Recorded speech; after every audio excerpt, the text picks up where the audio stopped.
പറയാൻ പോകുന്ന കാര്യങ്ങൾ ഒരു കണ്ടന്റ് ക്രിയേറ്റർ ആണെന്നുണ്ടെങ്കിൽ നിങ്ങൾക്ക് എന്തായാലും ക്യാച്ച് ചെയ്യാൻ പറ്റും.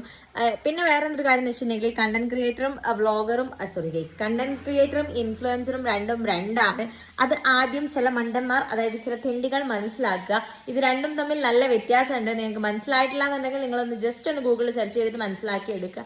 ഇത് രണ്ടും തമ്മിൽ നല്ല വ്യത്യാസമുണ്ട് എന്നുള്ള കാര്യം. പിന്നെ വേറൊരു കാര്യം എന്ന് വെച്ചിട്ടുണ്ടെങ്കിൽ ചില ഫാമിലീസ്, നമ്മളെ ഫാമിലി ആയിക്കോട്ടെ ഫ്രണ്ട്സ് ആയിക്കോട്ടെ, ചില തെണ്ടികൾ അങ്ങനത്തെ എന്താ പറയുക ചില സാധനങ്ങളുണ്ടല്ലോ, ഈ പുരയിൽ വെറുതെ ചൊറിയും കുത്തിയിരിക്കുന്ന കുറച്ച് ടൈപ്പ് ആൾക്കാരുണ്ടല്ലോ.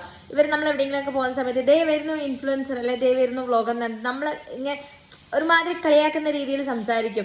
ഇവർ ഈ 24 മണിക്കൂർ നമ്മൾ വീഡിയോസ് എടുത്ത് വെച്ച് കണ്ടുകൊണ്ടാണ് ഈ കൊറോണ ഈ അടിക്കാൻ നിൽക്കുന്നത്. ഒന്നില്ലെങ്കിൽ ഈ നമ്മളെ എന്താ പറയുക വീഡിയോസ് ഇഷ്ടമില്ല എന്നുണ്ടെങ്കിൽ ഒന്ന് സ്ക്രോൾ ചെയ്ത് പോവുക, അത്രേ ചെയ്യേണ്ടുള്ളൂ. വെറുതെ വന്നിട്ട് ഈ വെറുതെ വീട്ടിൽ ഈ ചൊറിയും കുത്തിയിരുന്നിട്ട് ബാക്കിയുള്ളവരുടെ വീഡിയോക്ക് കൊറോണ എന്നിങ്ങനെ അടിച്ചുകൊണ്ടിരിക്കേണ്ട. വീഡിയോക്ക് നല്ല നമ്മൾ ചെയ്യുന്ന കാര്യത്തിൽ ഇങ്ങനെ കൊറോണ എന്ന് പറഞ്ഞുകൊണ്ടിരിക്കേണ്ട. നമ്മളിത് എത്രത്തോളം എഫേർട്ട് ഇട്ടിട്ടാണ് ഈ ഒരു വീഡിയോസ് ചെയ്യുന്നത് എന്നുള്ളത് നിങ്ങൾക്ക് മനസ്സിലാവുന്നുണ്ടാവില്ല. കാരണം അത്ര മാത്രം എഫേർട്ടും ടൈമും കൊടുത്തിട്ടാണ് നമ്മൾ ഈ ഒരു സംഭവം ചെയ്യുന്നത്. ഇനിയിപ്പോൾ വീഡിയോസ് എടുക്കുന്ന ആയിക്കോട്ടെ, അത് അപ്ലോഡ് ചെയ്യുന്ന ആയിക്കോട്ടെ, അതേപോലെ തന്നെ എഡിറ്റിംഗ് ആയിക്കോട്ടെ, ഭയങ്കര റിസ്ക് പിടിച്ചൊരു പരിപാടിയാണ്.